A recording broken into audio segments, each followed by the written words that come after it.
Welcome to Jyotika मंत्रा। कैसे हैं आप सब? आई होप आप सभी खुश होंगे, स्वस्थ होंगे और मौज में होंगे। हाजिर हैं हम एक नई वीडियो के साथ, एक नए टॉपिक के साथ। लेकिन उससे पहले अगर आपने अभी तक मेरे चैनल को सब्सक्राइब नहीं किया है तो मेरे चैनल को सब्सक्राइब करें और बेल नोटिफिकेशन को क्लिक करना ना भूलें, जिससे नए वीडियोज़ आप तक पहुँचते रहें।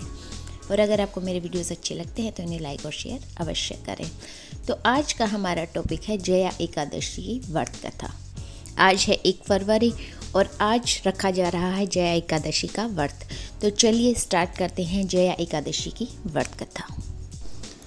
धर्मराज युधिष्ठिर बोले, हे भगवान, आपने माघ के कृष्ण पक्ष की षटतिला एकादशी का अत्यंत सुंदर वर्णन किया।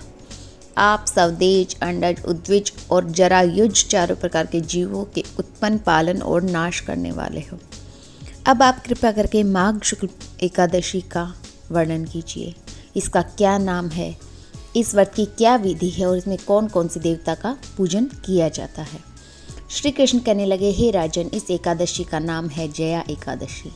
इसका व्रत करने से मनुष्य ब्रह्मा हत्या आदि पापों से छूटकर मोक्ष को प्राप्त होता है तथा इनके प्रभाव से भूत, पिशाच आदि योनियों से भी मुक्त हो जाता है। इस व्रत को विधि पूर्वक करना चाहिए। अब मैं तुमसे पद्म पुराण में वर्णित इसकी महिमा की एक कथा सुनाता हूँ।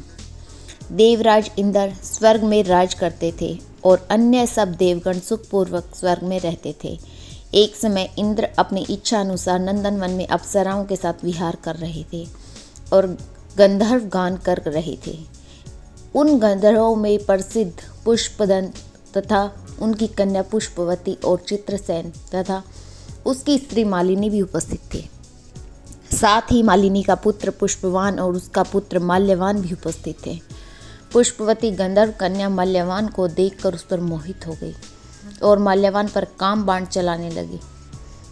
उसने अपने रूप, लावण्य और हाव भाव से माल्यवान को वश में कर लिया। हे राजन, वह पुष्पवती अत्यंत सुंदर थी।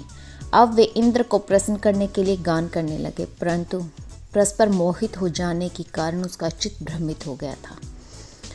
इनके ठीक प्रकार ने गाने और स्वर ताल ठीक नहीं होने से इंद्र इनके प्रेम को समझ गया और उन्होंने इसमें अपना अपमान समझकर उनको श्राप दे दिया।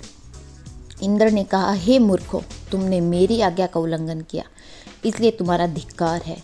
अब तुम दोनों स्त्री पुरुष के रूप में मृत्युलोक में जाकर पिशाच रूप धारण करो और अपने कर्मों का फल भोगो। इंद्र का ऐसा शाप सुनकर वे अत्यंत दुखी हुए और हिमालय पर्वत पर दुखपूर्वक अपना जीवन व्यतीत करने लगे। उन्हें गंध, रस तथा स्पर्श आदि का कुछ भी ज्ञान नहीं था। वहाँ उनको महान दुख मिल रहे थे। उन्हें एक क्षण के लिए भी निंद्रा नहीं आती थी। उस जगह अत्यंत शीत था, इससे उनके रोंगटे खड़े रहते और मारे शीत के दांत बसते रहते।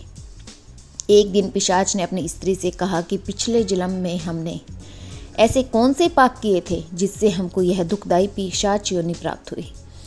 इस पिशाच योनि से तो नरक के दुख सहना भी उत्तम है, अतः हमें अब किसी प्रकार का पाप नहीं करना चाहिए।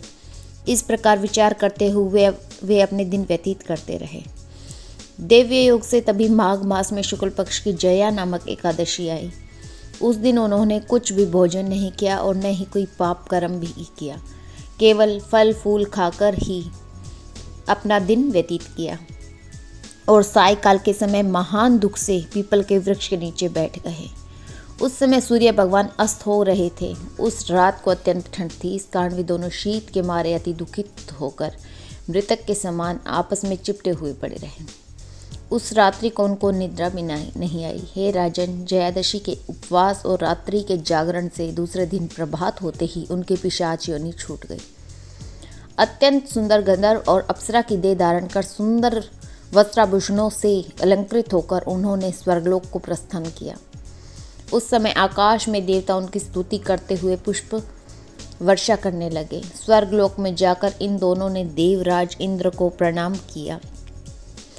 इंद्र इनको पहले रूप में देखकर अत्यंत आश्चर्यचकित हुआ और पूछने लगा कि तुमने अपनी पिशाच योनि से किस तरह छुटकारा पाया, सो अब बतलाओ। माल्यवान बोले कि हे देवेंद्र, भगवान विष्णु की कृपा और जया एकादशी के व्रत के प्रभाव से ही हमारी पिशाच देह छूटी है। तब इंद्रदेव बोले, हे माल्यवान, भगवान की कृपा और एकादशी का व्रत करने से न केवल तुम्हारी पिशाच योनि छूट गई, वरन हम लोगों के भी वंदनीय हो गए, क्योंकि विष्णु और शिव के भक्त हम लोगों के वंदनीय हैं। अतः आप धन्य हैं। अब आप पुष्पवती के साथ जाकर विहार करो। श्री कृष्ण कहने लगे, हे राजा युधिष्ठिर, इस जया एकादशी के व्रत से बुरी योनि छूट जाती है। जिस मनुष्य ने इस एकादशी का व्रत किया, उसने मानो सब यज्ञ, जप, दान आदि कर लिए। जो मनुष्य जया एकादशी का व्रत करते हैं, वे अवश्य ही 1000 वर्ष तक स्वर्ग में वास करते हैं। जय एकादशी माता।